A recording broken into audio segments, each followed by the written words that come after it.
What's up, everybody? Welcome back to HOA MMA. AJ, massive weekend, man. Massive weekend.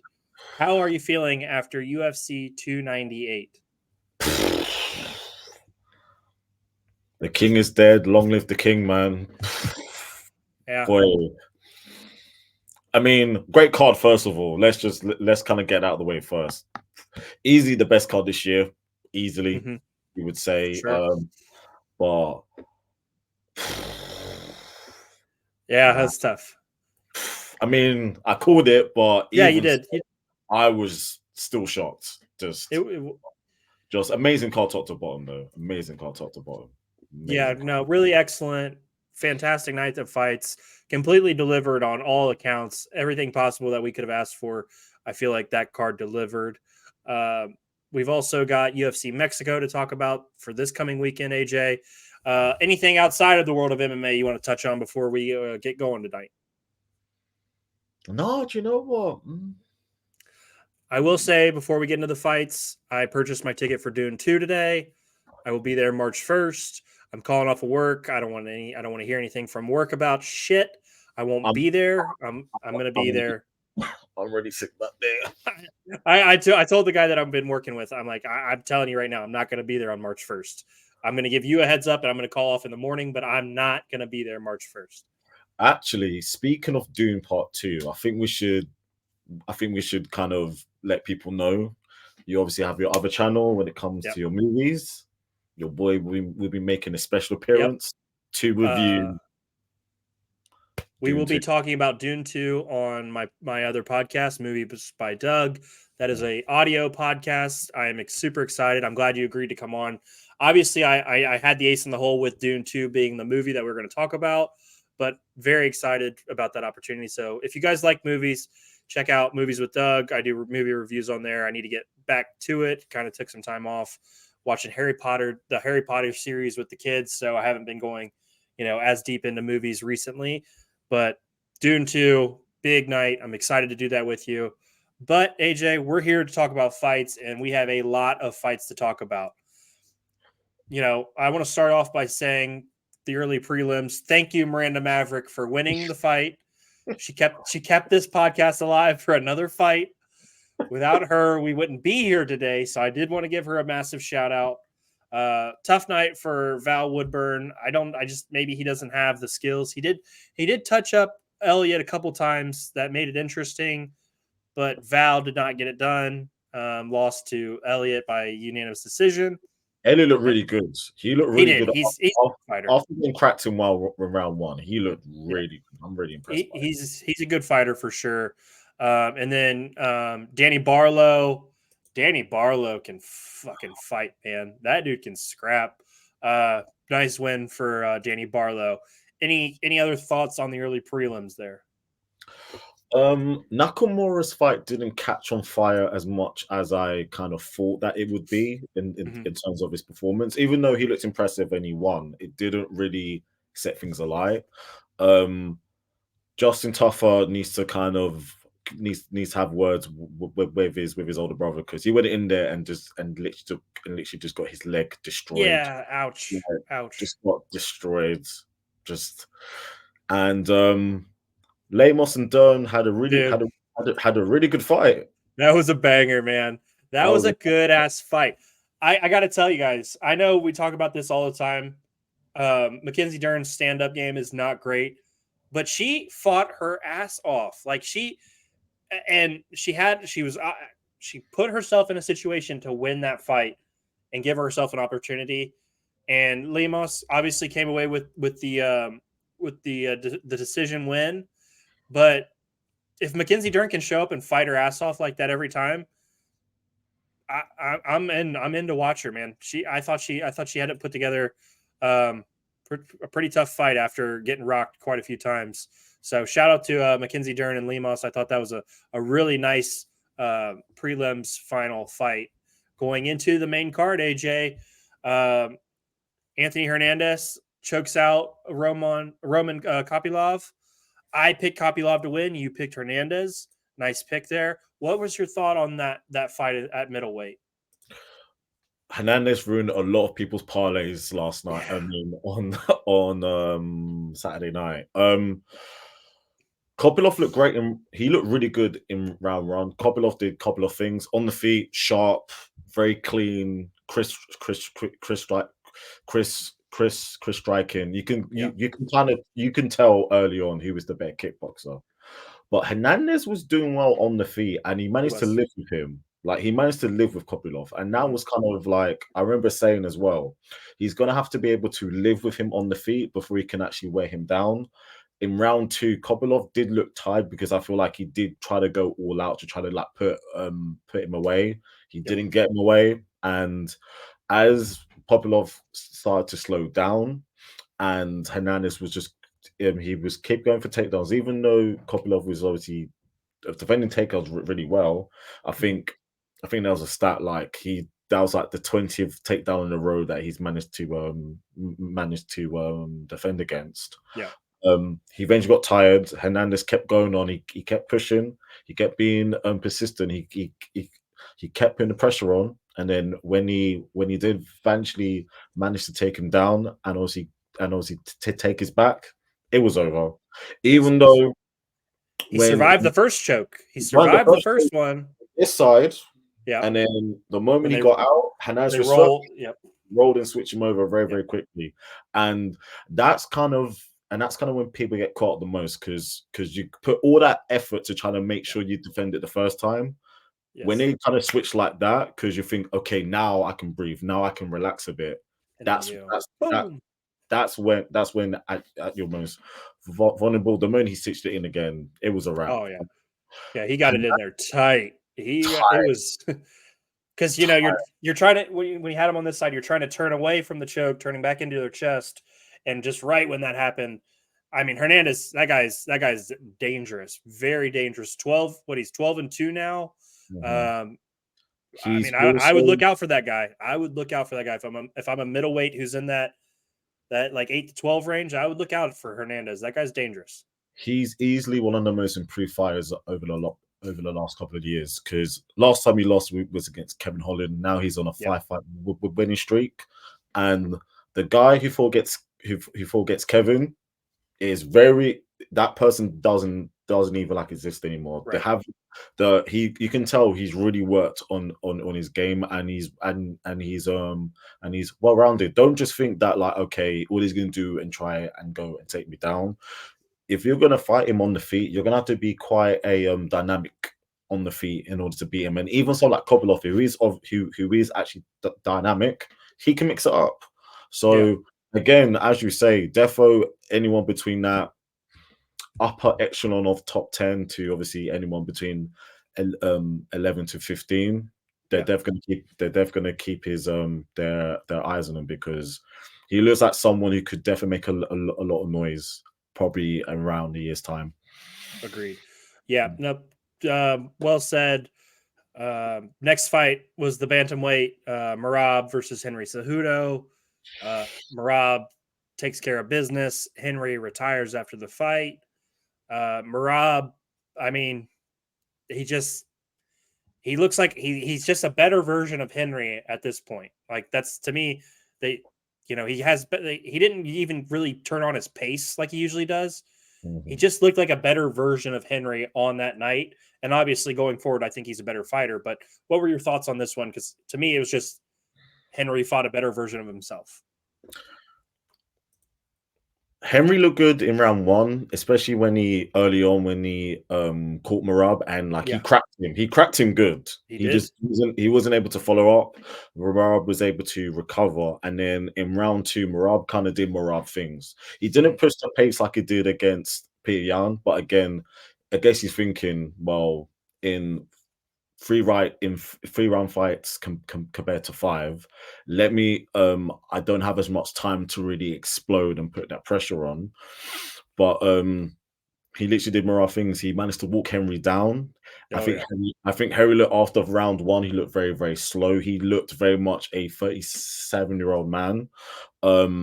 He was able to overwhelm Henry in terms of like I call it sensory overload because at 1 minute he's basically going for takedowns, he's basically tripping you up, he's lifting you up, he's dumping you back down, and then on the feet because he's taking you down so much and you're so worried about him level changing, he will occasionally go up top and literally like and obviously like throw down with you, and he was able to crack Henry 1 or 2 times in rounds two and three. The way when he picked him up and went over to Matsogaba was fucking out of order. I'll just say I was gonna say like, that was out of pocket for fucking sure because you don't need to pick up an Olympic gold medalist and walk him across the octagon like that. Let's have some shame. And then he's sitting there talking to Zuckerberg while he's got him. I mean, it was domination, is what it was.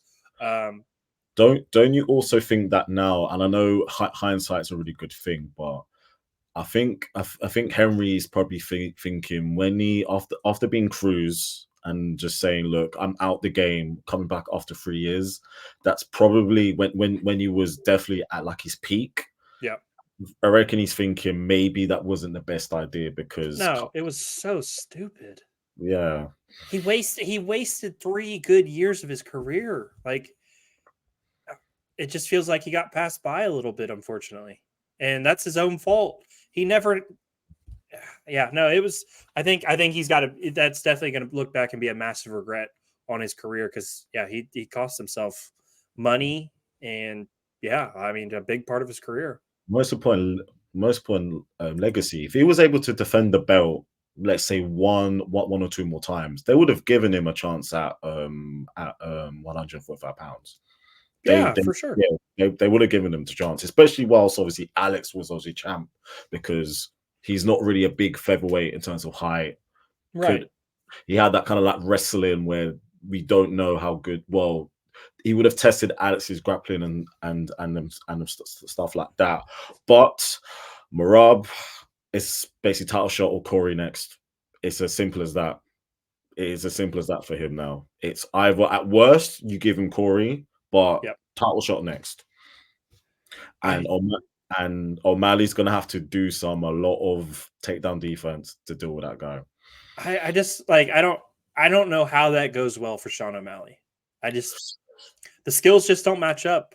And I think Merab's better than Sterling. They do in a way because O'Malley's a very tall bantamweight and he'll have distance on him and he's better on the feet. It's just going to be a case of is he able to keep Merab at bay enough to obviously to go and impose himself? And that question right there is a big if. Yeah, that's a big if. And again to obviously what you said as well. Sterling didn't dominate Henry the way Merab did. No, not at all. Not at all. So, much closer. People said Henry won. He did not. But people even went that far. A little ridiculous. But we got very interesting going forward in the bantamweight division. Next fight, Jeff Neal versus Ian Gary. This fight sucked. I mean, did you think any differently? I thought it sucked. I mean, every time anything happened, they dapped each other up. Anytime they happened, so they were talking to each other. It was just weird as hell. This guy wore a T-shirt of you in a mugshot fucking prison photo, and you're sitting here dapping him up and going back and forth with him during a fight. What are we doing here, guys? A split decision with blah. I mean, what are your thoughts here, AJ? I thought it was kind of a shitty fight. I didn't like the dapping up because again, it was a lot of dap. After all of that build up, you would have thought that there was a bit more animosity, I would guess. But Jeff Neal's proven he's actually like a really like good guy. Like he's just like a genuine he comes across as a genuine nice person. I appreciated Gary's distance control because he was in terms of his managing like his distance, he does it at a very, very elite level. And that's something for me seeing kind of like that kind of level of mastery in terms of like kickboxing. That's something that I can appreciate. a lot.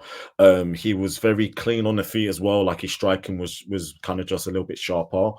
I didn't like Jeff Neal's use of the clinch only because he didn't break away and either explode with elbows or just like if you're gonna go and clinch up like that and you know that okay to take you don't really have the wrestling to really take him down.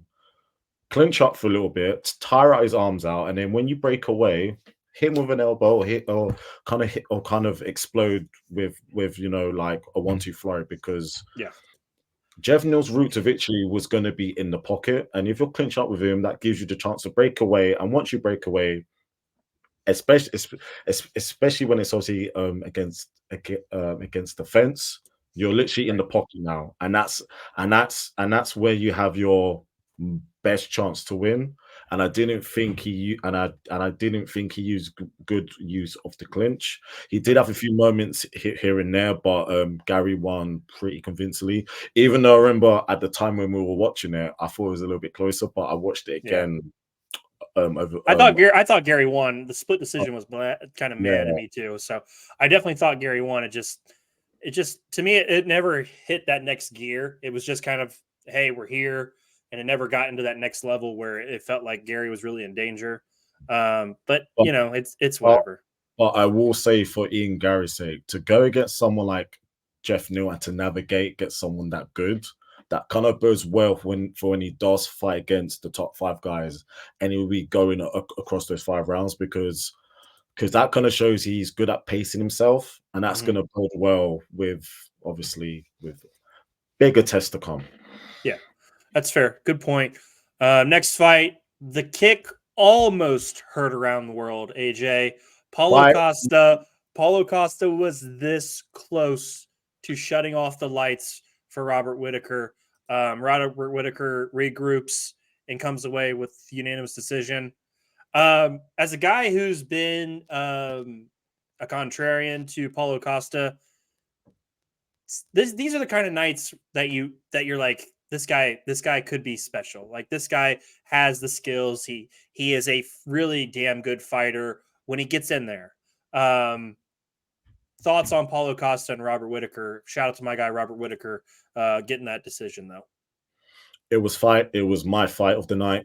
It was my fight of the night. It was just entertainment. Round 1, Costa's kicks come out of nowhere, just speed so quick, and there is so crisp. And you can't even like telegraph them. He whips them out of nowhere. Like it's almost like Pereira-esque in a way, you know, where Pereira comes with the leg kicks where like there is literally no telegraph.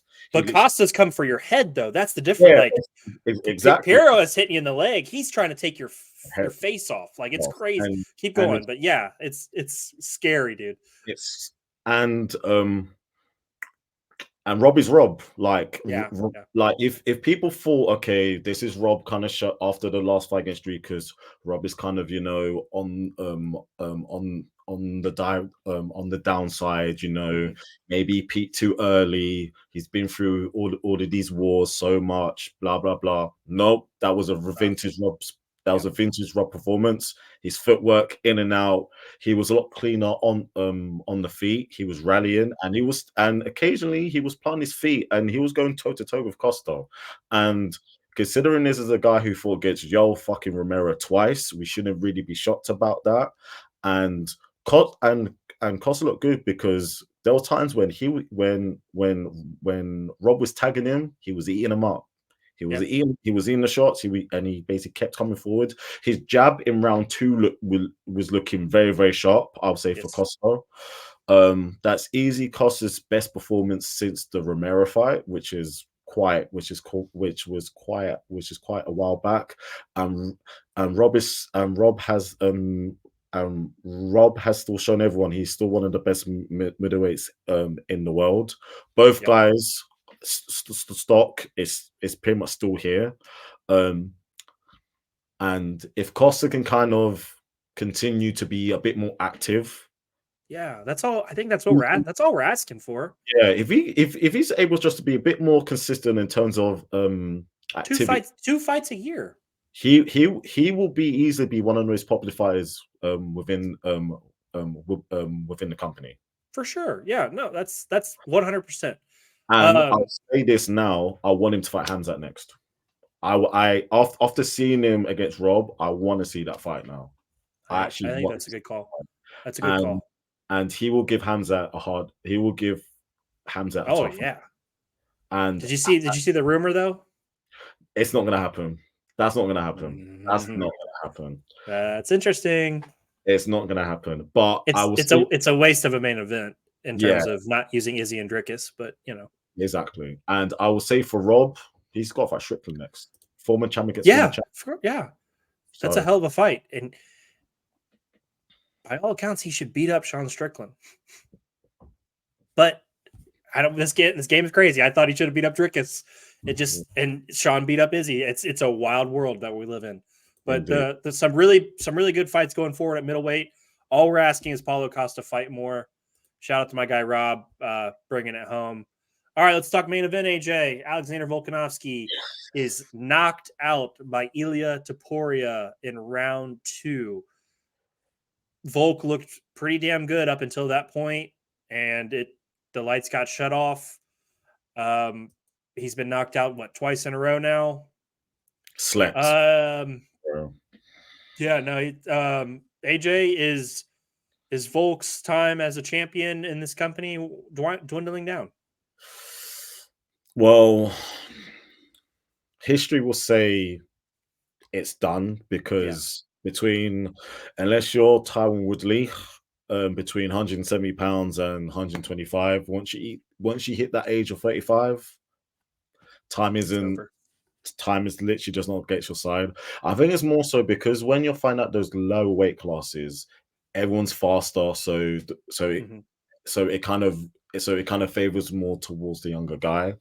Volk did look good in round 1, but he was singing to Ilya's tune. It was only because he was Ilya was basically living up to his name. He was being the matador. Even though Volk was looking good, he was obviously throwing up the jab, throwing up the leg kicks, looking very sharp, moving side to side. His footwork was really good, but Ilya was actually commanding the middle of the octagon, and that's basically what he wants. He wants to control that middle space. So obviously that way your back is going towards the cage. Yes. And he's not one of these, he's not like someone like a Hamza or like, let's say like a Max Holloway or kind of like a Colby where there's non-stop pressure coming. He's very calculated and he's very patient. He was patient in round 1. Even though Volk was throwing a jab and he cut him up, there was blood around his nose. So from a eye test sort of thing, like in terms of like visually, you kind of look around one and go, well, Volk is still Volk and Volk is doing Volk things. Yeah. But when you kind of look at everything, if you kind of take everything back and look a little more closer, Ilya is literally just taking his time. He's just taking his time. And then in round 2, he eventually moves a little bit more forward. He's kind of throwing a few more combinations, and when he's able to get Volk right against the cage, that's when he really unloads his power. The first shot was off the first shot he landed on Volk's chin. It was over. Those other shots were it was literally just adrenaline. You're literally, when you're in that kind of like flow state, you literally just keep on going. But that first shot put basically Volk out, and he was out for a while. Like he was literally just sprawled out. Crazy power. Ilya,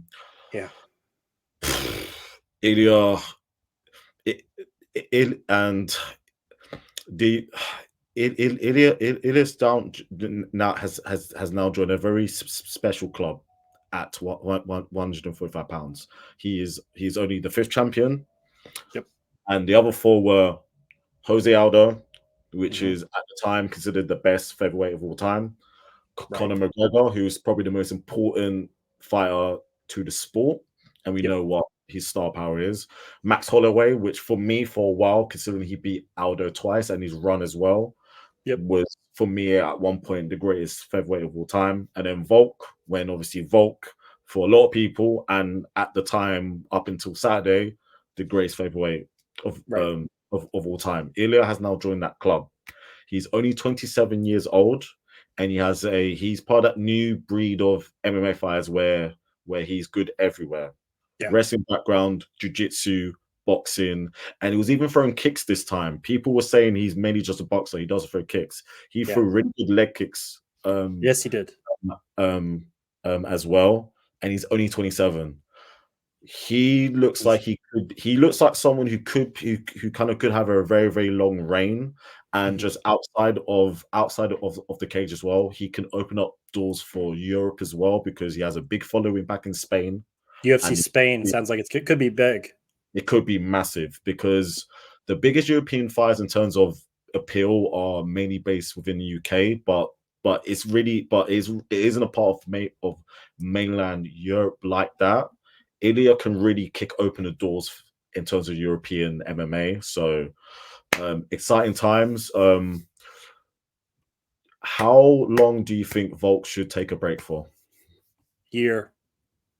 A year? Full year. Do you? But he won't. He won't. He's insane. He won't do it. And that's he's already talking about a rematch. No, man, no, stop. Rest. Because the problem though, AJ, is he's already beat all the guys that are like vying for the title. Like he's already beat everybody who's vying for the title. So I don't know. He's in a bad spot, in my opinion. I get that though, but because it's Vulcan, because what he's done, and think about in last October, he literally saved the pay-per-view card. And considering he defended the belt for so long, if he said, okay, cool, I'm gonna take a year off, but when I come back, whoever does have the belt, I will go out. I will go and have my shot. People really wouldn't be mad at that because obviously, because considering the bodywork that he's basically put in, you can kind of justify that. But if he wants to go back out there after 6 months time, you're literally just asking for trouble at that point. Yeah, I don't like it, especially coming off the back-to-back KOs. Yeah, I don't like it. I think he needs to take a year off. If he could get that set up with the UFC, that they, hey, I've been the company guy, stepped up against Islam. I've done all these title fights for you guys. I've always said yes. Please give me this one when I get back and give myself some time. I would appreciate that. I would be a fan of that. But if he goes back out there again in 6 months, I think it's going to be another knockout. And I think that'll be the last time we see Volk if he rushes it back. But AJ, that is our coverage of UFC 298. Again, hell of a fight card. Great night for the UFC. Let's move to this weekend, AJ. We got Fight Night Mexico, starring Brandon Moreno versus Roy Val. Anything on the prelims catch your eye? I'm looking forward to seeing Felipe dos Santos again because in his first fight, he got thrown to the walls because he was fought against Manel Cap, who is one of the best flyweights in the world. And he looked good in that fight. He looked really good in round one. And obviously, Manel Cap is elite for a reason. He obviously came out on top, and he gave Dos Santos his first ever loss. And Dos Santos is only 23. So it'd be interesting to see how he does now against someone who is not at that elite level. So it'd be interesting to give him a chance to kind of show what he's actually all about. So I'm looking forward to seeing him because he could be part of that new crop of like young flyweights, the Tassira Tyrers of the world, who is one of my favorite fighters to watch, and Mo Moke, obviously, who are a bit more further ahead right now, but it'd be interesting to see if he can maybe join that group of the new generation of 125 pounds. Right. Nope, that's a good point. I do remember him fighting against Manel, and having a good performance. So that's a fight to look forward to on the prelims, guys. But let's just get ahead, AJ, to the main card. A big time main card. Looking at the names, let's start at the bottom. Manuel Torres versus Chris Duncan at lightweight. What are your thoughts on who wins this one, AJ? Chris Duncan does not get in boring fights. He doesn't get in boring fights. He will go out and he'll fight you. Like that's literally what that guy is all about. I think this is Manuel Torres's. Is it his debut in the UFC? I believe. I believe so. Let me double check, but I believe so. Yeah. 14-2. 14-2 is No, a he fought on the Contender Series, and then he fought on the Vittori card and one of the Blachowicz cards. So no, this is his. He only fights once a year though in the UFC, pretty much so far. So this is his first fight of in about a year. So yeah, So it kind of sounds like activities is probably like an issue for him. Yeah. Considering it's against Chris Duncan has a boring fight. I imagine this one is going to be a fun one. Mhm. I'm only going to be fair. I'm going to say Chris Duncan takes it on points. I'll give Chris Duncan by decision. Okay. I'm going to go Torres. He is 2-0 in the UFC. I like Chris Duncan a lot. I'm just going to be the contrarian here and go with Torres just to make it interesting. Next fight on the card, the women's strawweights. We've got Yasmin versus Sam Hughes. AJ, Yasmin, massive favorite here. How do you think she gets it done? And there's a reason why. She's really good. She's really good. She's very talented. She's defo one of those young up and coming short strawweights that people need to keep their eye on as well. From Tijuana, same place as Moreno. She's gonna have home court advantage, so to speak. I see her putting on a show. I see her putting on a show. Sam Hughes, she's gonna have everything against her, but we have seen upsets before, but I just don't see it happening. Don't see it happening. Yasmin's too good. Yeah, she's too good for Sam Hughes. Sam Hughes getting thrown to the wolves here. I got Yasmin winning also, AJ. Next on the card, Paul Rosas Jr. versus Ricky Tercios.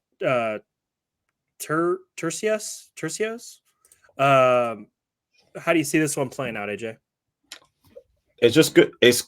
I'm so happy that they've kind of lowered the bar for Rosas Jr. because again, when he first came in, 17 years old, this big phenom, putting him on pay-per-view cards, and then they put him against Christian Rodrigues, which was clearly a bit too soon for him. Mm-hmm.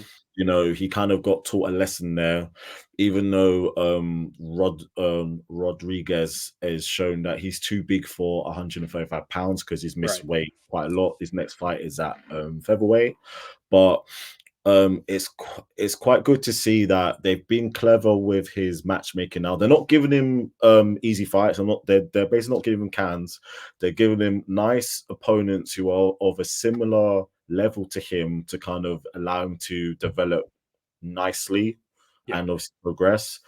He looked good on the feet last time out on UFC Noche. Really know that he is in terms of his grappling is literally top notch. We really know for someone that young, he's so relentless with it. But he's learned. I just like to see if he's able just to pace himself a bit more. It's all good going out and getting early finishes, but as we saw against Rodrigues, if it goes into rounds 2 and 3, there is a chance for him to fade. So it's kind of just nice. It's going to be interesting to see what kind of version that we see him coming out, because you're going to imagine around 18, 19 years of age now. You're going to imagine every time he comes out now, he will be better because he's so young. He's just going to be improving at literally every step. Ricky is a good opponent for him, but I'm going to go Rosas to get a finish in round 2. Yeah, I agree. I'm going to go Rosas Jr. to get a submission win. Round, I'm not sure of, but I think he submits Ricky to get his 9th win. Next fight, Zell Huber versus Francisco Prado. This one, two young guys, two guys who can really go, both with only one loss. Zell Huber's a guy we've talked about in the past. AJ, how's this one going out? this could be a sleeper for fight of the night. Because again, like you said, both guys are really good. They've only lost one each, and they're both young. They're both young guys. Stella Huber, last time out. I mean, again, when you are a Mexican fighter and your nickname is Golden Boy, those are some big shoes to fill. Even though these days Oscar De La Hoya is kind of seen as a bit of a drug addict. Punching punching bag these days in terms of people trying to slander him. He's still one of the best boxers that we've ever seen. So to live up to have that kind of nickname, it means that you're looking to be pretty big within the combat sports world. Prado's good. Prado's tough, man, and he can bang. He can really crack. Zelhuber's probably a bit more technical than him, but I'd imagine these two are going to have a really good kickboxing fight. Give me Zelhuber to win by points. I'll say a split decision. I just have a feeling he's just going to be a bit more technical. He's going to be a bit more technical on the feet and be able to navigate and just be a bit more crisp in terms of his strikes. Yep, I think that's a good pick. Just to go against you, I'm going to go Prado by TKO. Ooh, yeah, big. I do think Zelhuber wins, but I'm just going to go against you. I'm going to pick Prado by TKO. Next fight, the co-main event: Yair Rodrigues versus Brian Ortega. Brian Ortega makes his return to the octagon. How do you see this one going down, AJ? We got robbed was it last year when it was 2022? 2022. We got robbed that night because that first round, it was just beginning to open up. It was just beginning to get interesting. You kind of had a feeling, in terms of their styles, they were going to mesh perfectly. Yair Rodrigues is one of the most dynamic strikers around in MMA. His taekwondo is exceptional, in terms of his kicks. And I know Ortega these days, he kind of gets a bad rap because he's so he isn't really active, but when Ortega is literally inside the cage, he's one of the most fun fighters to watch. He's literally either you or him. He's only lost against, well, apart from Yair, which was really like an injury, he's only lost against Volk and Max Holloway, which for me are the two greatest featherweights to literally ever walk the planet. So that kind of shows the level in which he's at, and he is one of the best jiu-jitsu grapplers that we have around. Like he has pitch perfect technique. Like it's so good. Like it's so good. How Volk got out of that fucking guillotine, I will never fucking know. But in that first round, even though it's been to open up, Yair was kind of cooking Ortega on the feet early on. And that's going to give a lot of confidence, considering that he knows within the first 5 minutes he's more than able to really piece him up. But Ortega's got a chin. Like he's pretty much like a zombie in a way, because even though he has been stopped by Max before, he didn't get knocked out. He didn't get knocked down. He was just eating shots. So we know that he can take a shot. It's going to come down to, can Ortega withstand the storm to be able to grab a hold of Yair? Because even though Yair does have some grappling and a decent base of grappling, it isn't on the same level as Brian does. And even though Brian can be dynamic on the feet at times, if he does go and want to play that game, he's going to be in trouble. He's just going to be in trouble because of how fast Yair is. It's going to be interesting to see. I'm torn. I was torn in 2022 as well. Give me Yair. Yair. I'm going with Yair also. I'm going to go Yair. I'm going to go a step further. I'm going Yair by TKO. Wow. Yeah. I think it's such a long layoff, and I don't know. I know it was an injury. I just thought Yair was better on the feet, and if he doesn't make any mistakes, it's going to be hard for Ortega to catch up with him, in my opinion. Next is the main event: Brandon Moreno versus Brandon Royval 2. AJ, this one is a fun one. Brandon Moreno, one of our favorites. Brandon Royval, also a guy you've been very high on. How's this one going to go down? First of all, it kind of seems like the MMA gods have dished out a little bit of like goodwill or like karma, I would say, because originally it's meant to be Albazi against Moreno, coming off a win which he didn't really win against Kai Kara France. Yeah, And it it, was. and it kept, and look, you know, Albazi still one of the best fighters in the world. I know he's injured, so we do wish him a very speedy recovery. But I'll be honest, Royval against Moreno is a much more fan friendly fight, because Royval is one of the most creative and dynamic strikers at I probably would say he's probably the most dynamic striker at flyweight. He's very, very fun to watch. He's coming off a title fight loss, and he did have his moments in that fight. It was just that Pantona is literally just a marauder and literally just walked him down and uses grappling. He uses grappling, and I think that's very, very telling, because we saw against Moreno, against Pantoja literally kept coming forward and was trading with Brandon. But Royval was very dialed in, and his striking was giving Pantoja problems. He made Pantoja think enough to be like, well, I'm gonna have to take you down. Right. But Brandon Moreno has beaten Royval before, and he was dominating him. Even though Royval basically got injured, I remember he damaged like his arm when Moreno was teeing him off on him. But we know more Moreno's like. Moreno is a big game fighter at this point now. Like, he's good everywhere, so fast. He can literally take a shot, and it's in Mexico. He is going to be a hero on that night. He's going to be a hero on that night. Massive. If Royval is able to have the approach on the feet he did against Pantoja, and use distance and just be a bit more calculated, but at times still be that fun, dynamic Royval, there is a route for him to win. I just think that Moreno's just too good. He's just too good. Like, I think so too.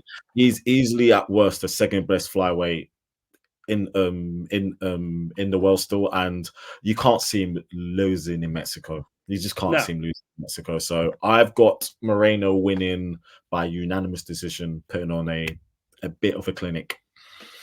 Yeah, I'm actually 100% with you. I've got Moreno winning by unanimous decision also.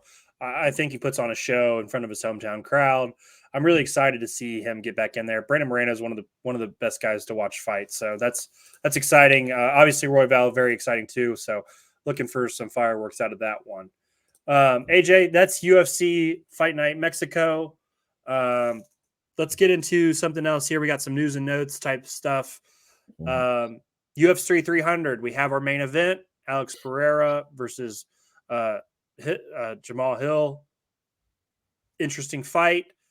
Probably not the first choice. I still think it's a very solid main event. What are your thoughts on the main event there? I remember in our group chat, at first I was a bit like, what the fuck? At first I was a bit, really? And it wasn't mainly because I thought it was a bad main event. I just felt bad because I thought Pereira was going to headline 301 in Brazil. Like, I thought, give him the big homecoming. He's now he is a two-weight champion. He goes back home, and he's able to face against Hill in the same place when also Jamal Hill pretty much retired his mentor in Glover. That kind of like narrative, Hill goes back towards the scene of the crime in order for him to go and grab back his belt. Alex has a chance to avenge his mentor in Brazil. Yeah, it was a really good storyline. It would have been a really good storyline, and Alex is one of the biggest stars within the sport now, especially for someone who doesn't speak English. For him to go back to Brazil would have been huge. It just would have been huge. Um, my thoughts on it being the main event for UFC 300. Clearly, that it was very clear that that UFC was running out of time and trying to get this big fight. Talking about Leon facing against maybe Islam, Shafkat, and Hamzat, which is never going to happen because that is during Ramadan. I believe Shafkat is Muslim as well, but I know Islam and It's Hamzat all three of them. All three of them were Muslim. They will not fight during that time, and that's very clear. Like it'll be kind of insane for them to go through a training camp and a five round fight whilst obviously fasting. It just doesn't make no sense. right. Conor versus Chandler was probably the number one choice. That wasn't going to happen because fuck knows what's going on with that. And the whole back on that. They got Chandler doing WWE fucking promos because he probably doesn't even know when that fight's going It's on. unfortunate. I feel really bad for him because he's getting fucked over.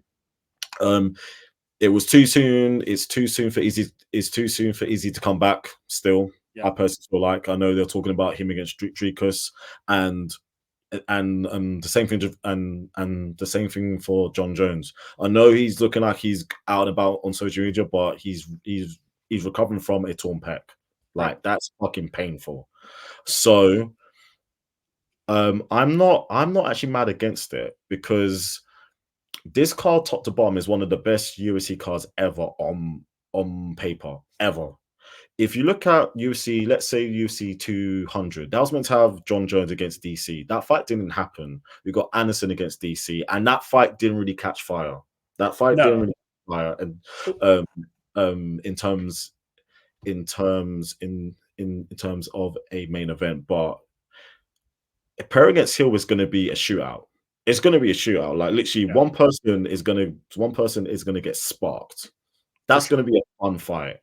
That's going to be a fun fight. And Alex Pereira's only been in the UFC for under 3 years, and he's already a 2-weight world champion, and he's headlining the UFC 300. That's something crazy to recommend.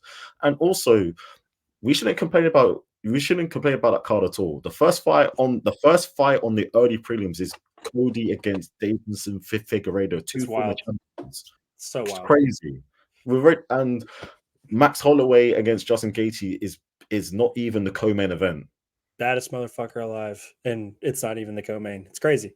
Yeah. So, at first I was a bit like in terms of why they put it on that card, but I'm not mad. I'm not mad about that whatsoever.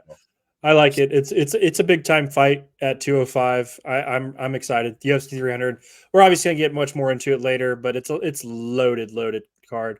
AJ, you had something about one championship over the weekend. So we have at the moment the early front runner for fight of the year, round of the year, and knockout of the year, all under the same fight.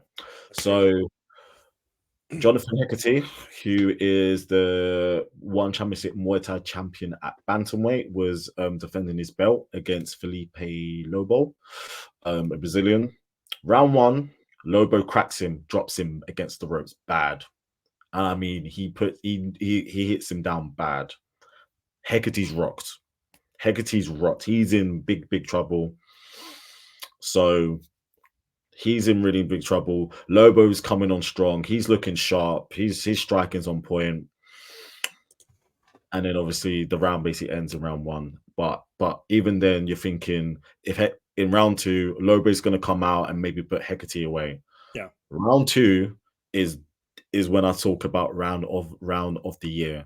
Them two are going at it. Them two are meeting in the middle, and it's just back and forth striking at elite. I'm talking elite striking, Doug. Like elite striking, back and forth.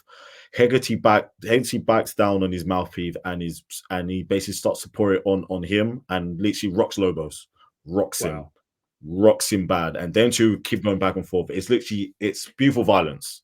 That's the best way to describe it. It's beautiful violence, but now the momentum has switched over to Hecate. Round three, And you can tell that obviously Lobos is feeling it a little bit, and so is Hecate. Like both of them literally poured it on around 2. Like they've used up a lot of energy. Round 3 comes up, Hecate catches him with a mean right, drops him, fight's done. It's watch it if you can. Like, please watch it. It is literally easily for me so far the best fight of the year in terms of combat sports. Hecate is I don't want to be biased because he is from my side of the pond, but he is one of the best strikers in the world. Like, he is that good. He's fought against Rotang. Fought against Rotang like twice, and he's only 26. He's 26, 27. Those guys are all so young and they fight so much. Exactly. So defo, that is, if you're a fan of just striking, just watch that fight. Just watch that fight. It's an absolute joy to watch. All right. Well, there you guys go. There's a recommendation from AJ.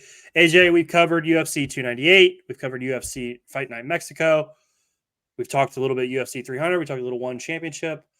Loaded episode for us, man. Anything else before we get out of here tonight? Nothing from me, man. Nothing from me. I appreciate you as always. I will see you next week. HOA MMA out.